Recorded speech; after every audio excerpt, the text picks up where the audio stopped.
Alhamdulillah wa syukurillah wa la hawla wa la quwwata illa billah. Wassalatu wassalamu ala Rasulillah wa ala alihi wa sahbihi wa man wala. Rabbi shrah li sadri wa yassir li amri wahlul 'uqdatam min lisani yafqahu qawli. Amma ba'du.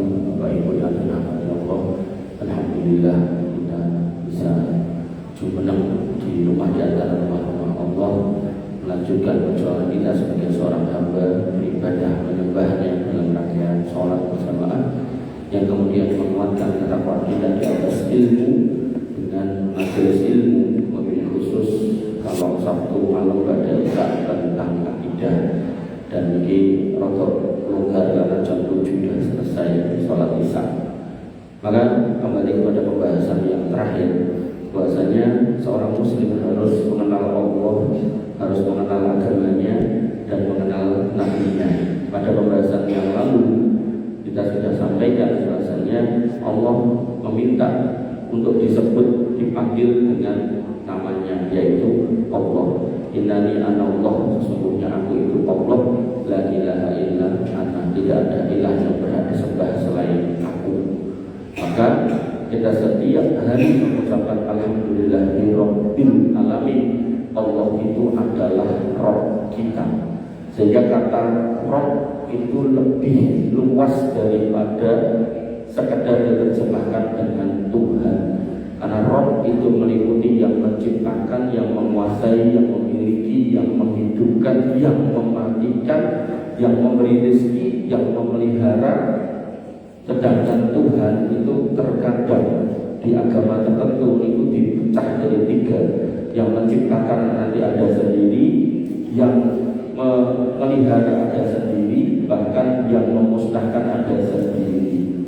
Maka dalam Islam semua perbuatan Tuhan itu adalah wilayahnya Allah, maka itu yang disebut dengan Rabb.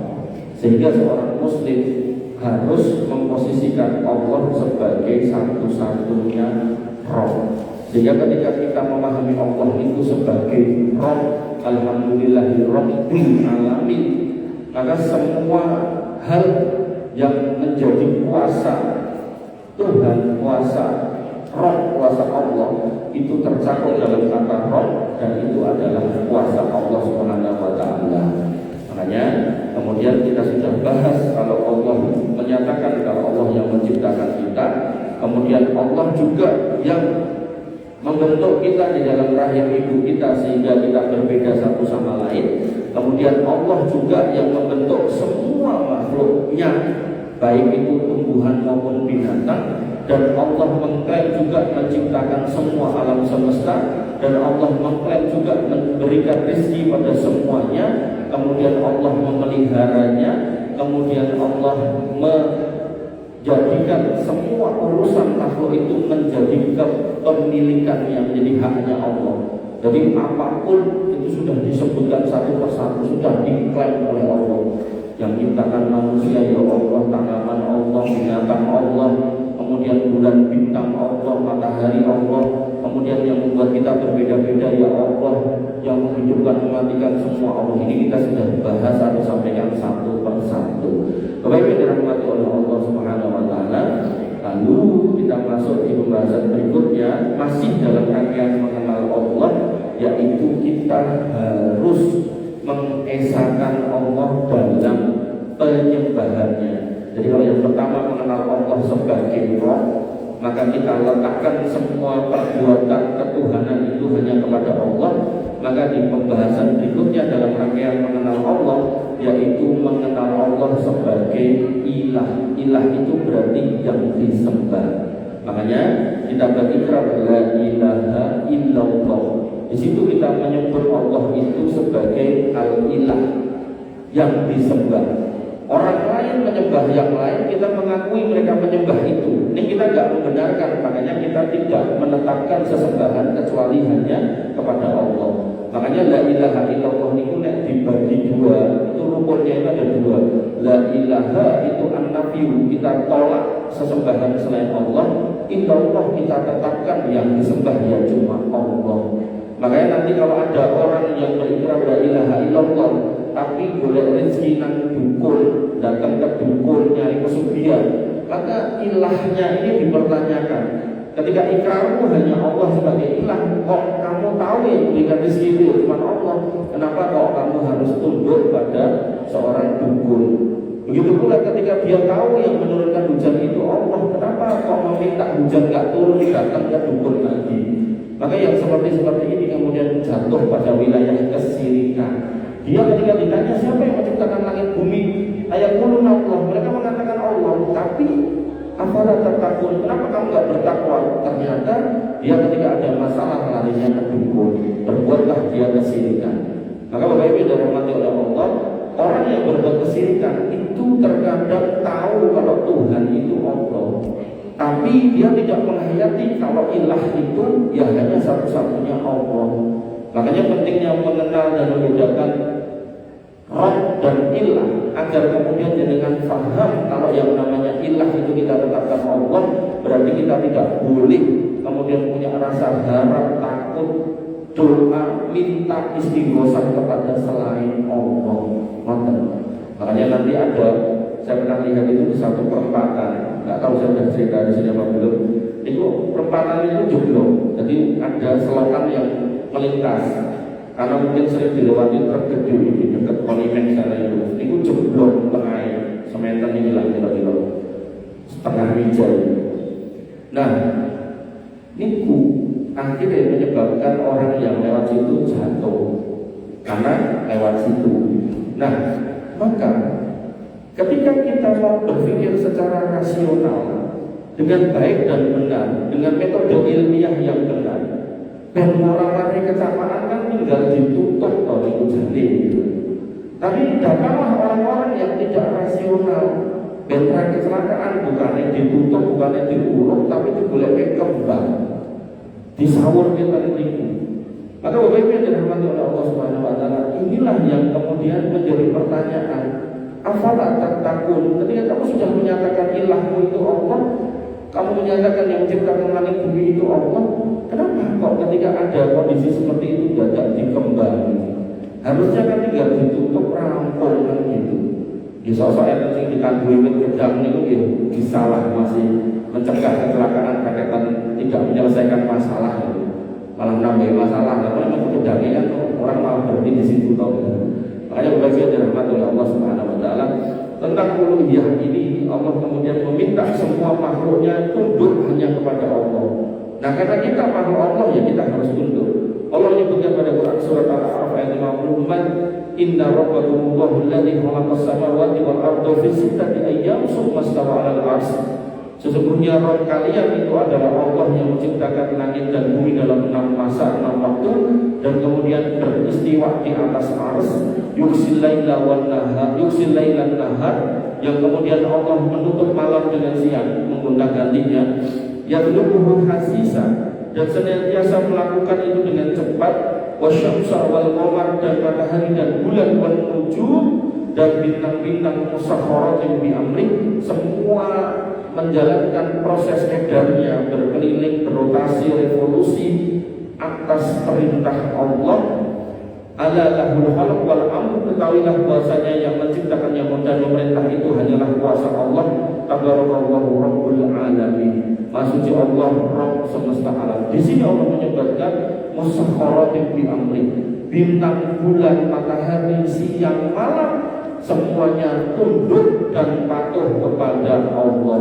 Kalau matahari, bulan, bintang, siang, malam tunduk dan patuh kepada Allah, sehingga tidak saling bertabrakan, sehingga kita bisa memetakan malam itu sekian jam, siang itu sekian jam, siang kita bekerja, malam kita istirahat, maka kondisi yang seimbang ini kita harus pahami itu kuasa Allah, sehingga Allah minta ketundukan semua makhluk itu, otomatis kita juga. Hanya saja Bapak Ibu yang dirahmati oleh Allah, makhluk-makhluk tadi matahari, bulan, bintang itu tidak dibekali nafsu, adapun kita dibekali nafsu, dan nafsu yang ada di kita inna nafsa la'ammaratun bisu'il rahimah rabbi. Roh kita membekali kita dengan nafsu, adalah nafsunya selalu nyuruh yang jelek, contoh pada yang jelek, kecuali yang dirahmati Allah. Selain dibekali nafsu, kita yang dititipkan jin korin yang senantiasa ngajak kepada kejelekan. Udah, bekal awalnya jelek, diikuti jin yang jelek, ngajak kejelekan, akhirnya kejelekannya tinggal-tinggal, sehingga manusia niku cenderungnya condongnya ke arah kejelekan. Makanya adanya masjid, adanya sholat, ritual kurban, ibadah, haji, umroh, termasuk pengawasan dalam rangka menjinakkan, menundukkan nafsu yang liar itu tadi. Kalau nggak ditundukkan, kalau nggak bermajelis ilmu, dengan akan dapati orang yang tidak bisa membedakan mana istrinya dan istri orang lain, mana duitnya, mana duit orang lain, mana haknya, mana hak orang lain, mana tanahnya, mana tanah orang lain. Semuanya disikat, semuanya ditabrak. Itu yang kemudian Nabi katakan, Nabi jelaskan tentang ciri akhir zaman. Manusianya terhinggapi penyakit wahan, hubbud dunya wa karahiyatul maut, seneng karo dunya, seneng pol-polan, wedi mati. Seolah-olah dengan dia jama'a amalau wa adadah, mengumpulkan harta sebanyak mungkin, yahsabu anna malahu akhladah, dia merasa tidak akan pernah mati. Itu yang kita lihat, kita saksikan di TV hari ini. Bagaimana orang yang gajinya sudah gede, karena tidak syukur kemudian jadi makelar kasus, bahkan pensiun tetap makelari sampai duitnya hampir 1 triliun, wajib kurang gitu Pak. Makanya Bapak Ibu dirahmati oleh Allah Subhanahu wa taala. Makanya yang namanya manusia ini, walaupun dia adalah makhluk Allah, ada kecondongan tidak mau tunduk kepada Allah, ada kecondongan untuk menyimpang. Maka pentingnya ditundukkan nafsu itu dengan sholat 5 waktu, dengan majelis ilmu, kemudian ibadah-ibadah yang lainnya, nek Ramadan nggih puasa, nggih kurban, gadah yatra, haji, umroh, lan sak piturute, agar jiwa yang selalu senantiasa meronta-ronta ke jalan yang keliru itu digiring kepada jalan yang lurus. Bapak Ibu dirahmati oleh Allah Subhanahu wa taala. Bahkan Allah akhirnya setelah menjelaskan makhluk yang enggak punya nafsu tadi, matahari, bulan, bintang, dan semua alam semesta, Allah menyeru kepada manusia secara khusus dengan bahasa ya ayyuhan nas, wahai manusia. Tidak memanggil orang beriman saja, tapi semuanya sing jenenge menungso. Ubudu rabbakum alladzi khalaqakum, sembahlah Rabbmu, beribadahlah hanya kepada Rabbmu alladzi khalaqakum, yang sudah menciptakan kamu. Di pembahasan yang lalu kita sudah jelaskan tentang makna Rabb. Salah satunya adalah menciptakan. Allah ciptakan kita semua makhluk dan semua yang ada di alam semesta ini. Maka setelah Allah nyatakan sebagai sang pencipta, Allah nyatakan juga kamu ciptaanku, sembahan aku. Kemudian Allah juga memastikan walladzina min qablikum la'allakum tattaqun, bahkan orang yang dulu pernah hadir sebelum kamu dan hari ini sudah enggak ada, itu juga ciptaanmu. Sehingga ketika umpami kita sebagai manusia hari ini yang masih ada kok enggak mau menyembah Allah, Allah tidak khawatir. Kenapa? Akan datang orang berikutnya yang ditawarkan keimanan. Makanya ibarat kereta niku lajeng mlampah jenengan pun nyekel tiket, kok jenengan boten munggah, yo jelas ditinggal. Makanya Bapak Ibu yang dirahmati oleh Allah Subhanahu wa taala, sesungguhnya generasi ke generasi itu silih berganti. Yang dulu sudah datang dan sudah pergi, sekarang ini berganti kita panjenengan yang sudah datang dan akan pergi. Kalau kemudian kita tidak ikut gerbong keimanan itu, ketauhidan itu, maka kereta itu akan pergi dan tertinggallah kita, naudzubillah, sebagai orang-orang yang tidak beriman kepada Allah, atau ngaku beriman tapi iman yang tidak benar karena tidak kenal mana ilah yang perlu disembah, gagal paham. Rumangsanya harus ngakoni Allah itu Tuhan, dia boleh datang ke dukun. Rumangsanya kalau sudah mengaku Allah itu Tuhan, dia boleh kemudian mempercayai klenik-klenik, masih menyimpan jimat-jimat. Tidak. Makna ilah itu sampai pada level kritis. Kepada semua bentuk kepercayaan yang pernah kita percaya itu harus dibongkar. Dengan pernah mempercayai aneh-aneh macam-macam itu perlu dibongkar. Sampai enten Pak, saya itu punya teman di kantor, niku melu PSHT, wis dadi sing paling dhuwur kok nganggo sapu mori. Niku karo sing jenenge menungso rek kok dene blas. Menungso gedhe, menungso cilik, menungso pokoke rek sing gedhe blas. Telepon. Tapi begitu pulang kantor dhewean lewati dalan peteng kok dene rawuh. Padahal jalan yang peteng, negara kulit kelaku ya jadi padang cilik. Kenapa? Karena ternyata sekuat apapun orang, tapi kalau imannya itu gak main, ketauhidannya gak jalan, pemahaman tentang ilah itu gak benar, dia takut sama yang lain. Kalau bocah ini sedangkan karo menungso ya ora wedi. Mosok karo sing ra ketok malah wedi. Oh, masa wedi. Ora ngerti-ngerti nek gendruwo. Itu gendruwo itu. Padahal dia ngomong gitu ya gak pernah ketemu. Kecuali memang pernah ketemu dan seterusnya pernah dijak ngobrol terus dipakloki gendruwo ya wedi itu yang ngobrol. Tapi gak pernah. Makanya sampai Allah mengatakan apa yang kamu takuti itu sesungguhnya illa asma'un, sampai itu muhanatun wa aba'un, itu cuma nama-nama yang kamu dan mbah-mbahmu dulu bikin. Buat gawe-gawe dewe, buat kodeng-kodeng dewe, buat tirakani dewe, buat gawe kesajen dewe. Padahal gak pernah ada orang yang contohkan dulu. Makanya saya mungkin pernah cerita di sini dan Puniran itu zaman saya masih ngisi temriku, bapak saya temriku, bukannya aneh-aneh. Begitu enten wong teko, dia nggak bawa ilmu, tapi pengen disobio-sobio masyarakatnya, dia berusaha untuk mengambil alih masjid. Dengan begitu kemudian dia di situ minta pengakuan, bukan ilmu yang ditawarkan. Akhirnya ini kuburan yang jaratan kudu dienek iki, dibelah iki, sendangnya kudu dienek iki, dimonoke. Nah, ketika orang yang mendakwakan yang baik ingin diusir atau terpinggir, maka datanglah orang seperti ini dan masyarakat itu digiring ke sana. Sakit saja. Tapi ya begitulah tabiatnya. Makanya semua itu pilihan. Ketika dengan memilih orang yang mendakwakan ada ayat, ada hadis, insya Allah itu aman. Karena Nabi SAW mengatakan taraktu fikum amroini, sing tak tinggal iki rong perkara, sunnah sama kita bulog. Udah.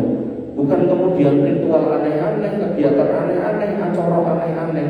Makanya jadikan saya melihat dakwahnya para habib itu jarang dia mengutip ayat. Rata-rata sudah bawa rotip ini, rotip itu, sholawat ini, sholawat itu, wajonan ini, wajonan itu. Ini tak itu kisah mbahku ngimpi ketemu Nabi, sampai ke ini, terus diwariskan aku. Pun hayalan kabeh di sini. Makanya ketika Islam dibangun dengan cara seperti itu, ujungnya bukan pengen memajukan Islam, tapi cuma pengen memajukan ekonomi dirinya sendiri. Dan itu fakta, bukan dusta. Makanya ketika Malaysia itu gawe film Walid itu, bagaimana ada orang yang condong kepada agama, kemudian minta dikultuskan, begitu dikultuskan dia agar gunting wong wedok dipek bojo terus kudu gelem dan gelem. Kemudian turahan mobilnya rebutan, turahan banci gini royokan. Maka begitu itu terbit film itu di sana, saya juga belum pernah lihat, muncul di aneh tok. Ini begitu film itu terbit di sana, di Malaysia itu nggak ada segeger orang Indonesia. Kenapa? Karena praktek keagamaan sebagian tokoh Indonesia itu mau terniku. Dia pengen untuk didudukan pada tempat yang tinggi, tapi tidak pakai ilmu, pakai kultusisasi. Karena nasab lah, karena bacaan ini, bacaan itulah, karena macam-macam. Karena pakaiannya lah, sampai ada orang dakwah pakai kupluknya dulu banget, terus dia klip-klip lampu pitulasan gitu. Terus kelambunya barang gitu kan. Itu kan hanya orang-orang sing pengen panggung, tapi gak punya ilmu. Makanya Bapak Ibu ada rahmatullah Allah Subhanahu wa taala, hati-hati. Dan itu Nabi sudah mengabarkan munculnya ruwai bintoh, orang yang bodoh didudukan di tengah umat, kemudian berkata tanpa ilmu, nanti ujungnya dolun mudinun, dia sendiri keliru, membuat orang lain keliru. Bapak Ibu dirahmati oleh Allah Subhanahu wa taala, maka kita agar membiasakan hati kita menyatakan diri hanya menyembah Allah, kita setiap hari selain mengucapkan alhamdulillahirabbil alamin arrahmanirrahim maliki yaumiddin, itu rangkaian dari rububiyah, maka uluhiyahnya kita menyatakan iyyaka na'budu wa iyyaka nasta'in. Itu ikrar kita setiap hari minimal 17 kali. Tapi apalah maknanya ikrar kalau sudah diikrarkan ini enggak dilakoni. Sama kayak ketika kita menerima istri kita sebagai pasangan, saya terima nikahnya fulanah binti fulan dengan mas kawin sekian dibayar tunai, itu istri kita. Tapi kalau kemudian kita melakukan pengkhianatan pernikahan, apa makna ikrar itu tadi? Gak bermakna. Padahal ikrar itu disebut sebagai misakon golido, ikatan yang kuat karena kita persaksikan Allah untuk membersamai kebersamaan keluarga itu sampai akhir ayat. Apakah si istri atau si suami yang meninggal duluan, lah kok malah dikhianati. Nah, maka Bapak Ibu yang dirahmati oleh Allah Subhanahu wa taala, seorang muslim ketika sudah menyatakan iya karena butuh iya karena nasta'in, maka itu harus dengan hayati dan tidak boleh ada pengkhianatan di situ. Tidak boleh menduakan Allah Subhanahu wa taala.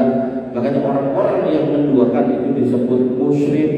Orang yang ngaku iman kepada Allah tapi yang tekoning dukun, buat saja, macam-macam tirakat yang pinggir kali, selulup di tengah kali, macam-macam pokoknya. Ini boleh yang aneh-aneh nih wong, boleh gaman, boleh keris, boleh jimat, ngingu tuyul, oleh jenglot, rusak pirang-pirang. Maka itu semua perbuatan yang dipertanyakan pengakuannya setiap hari. Iya karena butuh, iya karena nasta'in ini kemana? Jujurnya seperti apa? Tulusnya tulus apa tidak? Bapak Ibu yang dirahmati oleh Allah Subhanahu wa taala. Kemudian pada Quran surat Al-Baqarah ayat 21 sampai 22, Allah perintahkan kita sebagai orang yang beriman, termasuk di antara kita adalah ya manusia itu juga kita masuk kategori di situ.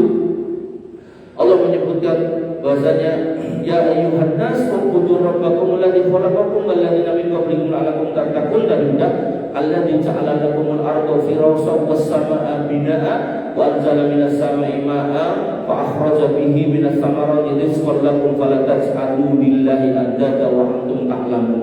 Pembahasan yang saya garis bawahi terkait dengan menyatakan Allah sebagai ilah adalah fala taj'alu lillahi andada. Jangan pernah kamu mendua, menjadikan yang lain sebagai sesembahan selain Allah. Wa antum ta'lamun, dan kamu tahu kalau dia itu tidak bisa apa-apa. Makanya kalau ada orang nyembah binatang, nyembah pohon, nyembah gak jelas itu, maka kita pun akan bertanya, ini kuit zaman cilik orang tukul, giliran tukul gede malah disajeni. Ini kewan diingin lagi lahir umur 5 tahun lebih gede malah dibolehi berkait sama teleke gitu kan. Padahal orang suwe kewan ini pun nggih mati. Ora ngandelak enten kuburan ini kok kuburan Kiai Slamet itu lah enten. Makanya Bapak Ibu dirahmati oleh Allah Subhanahu wa taala, ketika manusia aja datang dan pergi silih berganti, hidup lalu mati, binatang pun demikian, pohon pun demikian, maka tentu kita akan paham semua itu adalah makhluk. Ketika makhluk, maka kalau kita menyembah tentu Allah murka. Makanya Allah menyatakan pada Quran surat Al-Hasr ayat 22, Allah enggak mau menerima, Allah menolak semua sesembahan yang dipilih manusia selain Allah Subhanahu wa taala. Allah berfirman, "Huwallazi la ilaha illa hu." Dialah Allah Subhanahu wa taala yang tidak ada ilah yang boleh disembah kecuali Dia. Makanya Allah enggak mau orang yang sudah diciptakan yaitu kita dan anak turun kita dan semua keluarga kita kok menyembah selain Allah. Makanya seorang orang tua yang baik ketika mau wafat, sebagaimana Nabi Yakub alaihissalam sebagai nenek moyang bangsa Yahudi itu mengumpulkan 12 putranya dan bertanya kepada putranya, ya bunayya, wahai anak-anakku, maka buduna mimba'di, apa yang akan kamu sembah setelah kepergianku? Mana anaknya mengatakan na'budu ilahana wa ilaha abaika Ibrahim wa Ismail wa Ishaq. Kami akan menyembah ilah yang sama yang disembah oleh bapak moyang engkau Ibrahim, Ismail, Ishaq. Dan ini menjadi sebuah ketenangan hati buat orang tua yang mau wafat. Jadi bukan cuma insya Allah ini opah ini toko putar itu, tapi memastikan anak turun itu tetap di garis yang benar.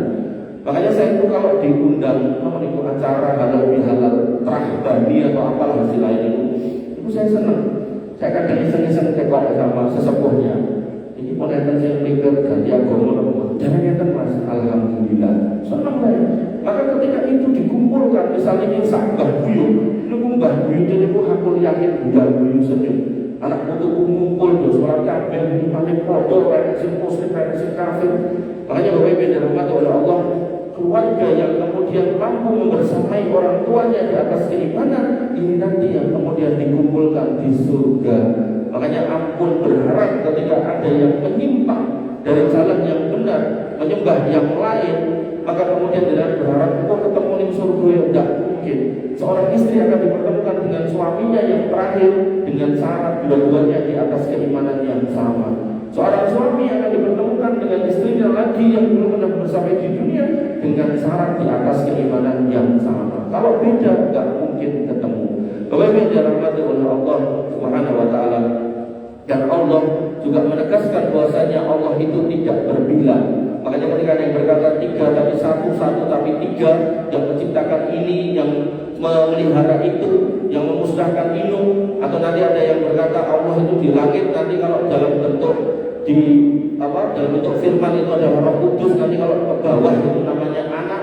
Maka Allah menegaskan batilnya keyakinan semua itu dalam firman-Nya, qul innama yuha ilayya annama ilahukum ilahu wahid fahal antum muslimun. Katakanlah wahai Muhammad, sesungguhnya yang diwahyukan kepadaku adalah bahwasanya ilahmu yang kamu sembah itu cuma satu esa, tidak berbeda.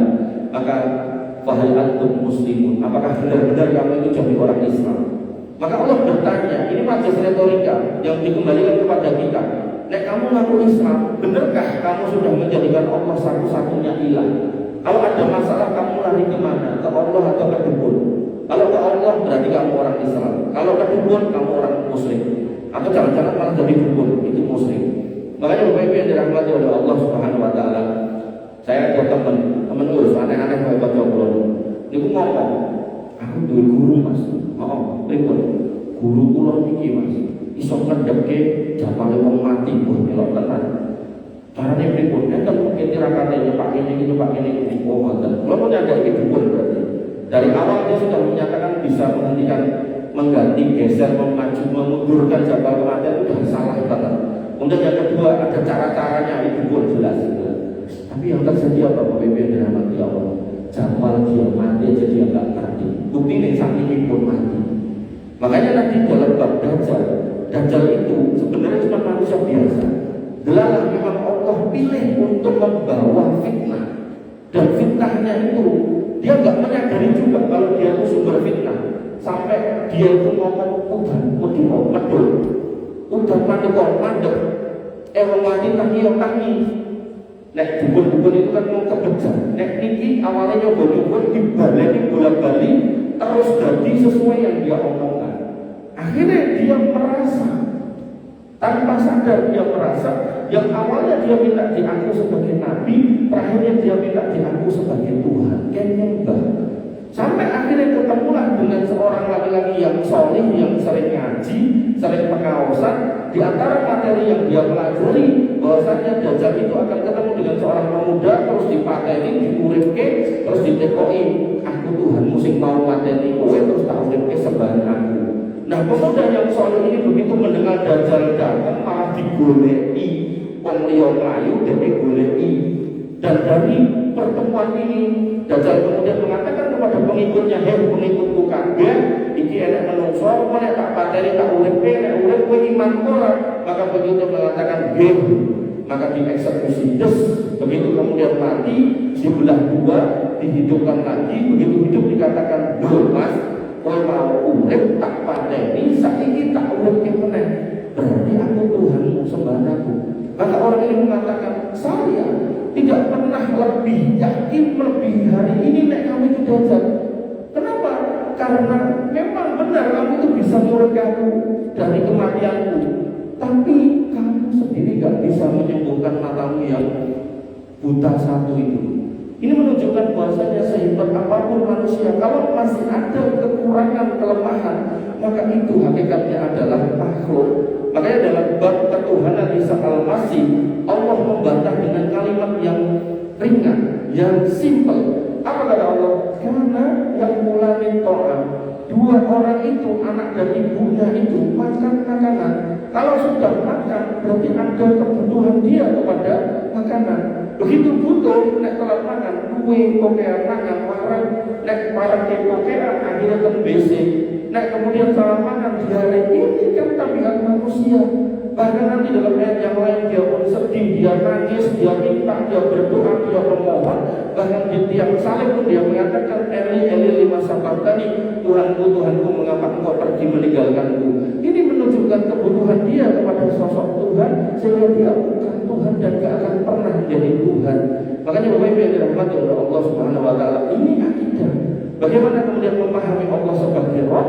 lalu kemudian kita ejawankan dalam bentuk pengesaan sebagai ilah. Orang yang paham Allah ini yang menciptakan, yang memelihara, yang memiliki, yang mengawasi, yang kemudian menghidupkan dan mematikan, maka kok ada manusia yang bisa mengerjakan salah satu dari apa yang dilakukan oleh Allah, maka hakikatnya ini adalah atas izin Allah. Nek Dajjal gak merasa itu, justru dia merasa dialah Allah. Maka oleh karena itu maka Nabi menyebutkan fitnah terbesar sejak Adam mencipta sampai hari kiamat itu Dajjal secara umum. Tapi secara khusus fitnah terbesar buat umatku itu wanita. Makanya nanti Dajjal di awal munculnya itu ada riwayat yang menyatakan ditemani orang Yahudi, ditemani orang Muslim, orang munafik, orang kafir, dan juga ditemani sejumlah wanita. Bapak Ibu yang dirahmati oleh Allah Subhanahu wa taala, ini yang bisa saya sampaikan. Barangkali ada yang mau bertanya, sungguh biasanya bertanya ngantuk.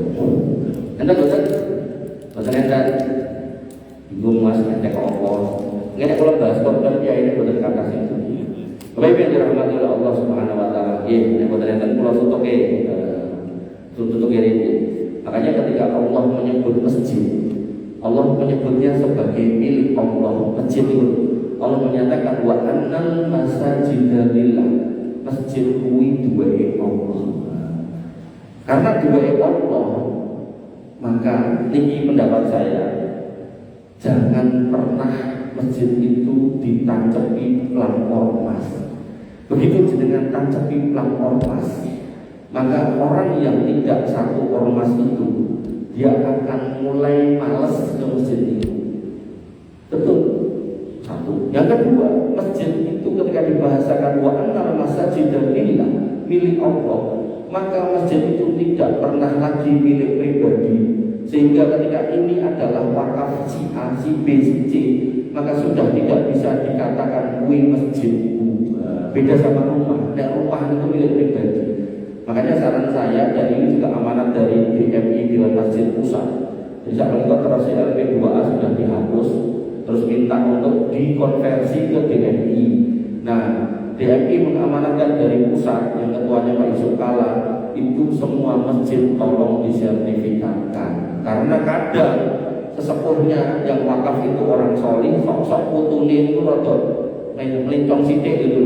Pas butuh terus digugat, pengen dijual, dan pun banyak kasus yang semacam itu. Oleh karena itu maka jangan diulangi itu. Kemudian disertifikat karena memang ini adalah wakaf. Nah, ayat melanjutkan fala tad'u ma'allahi ahada.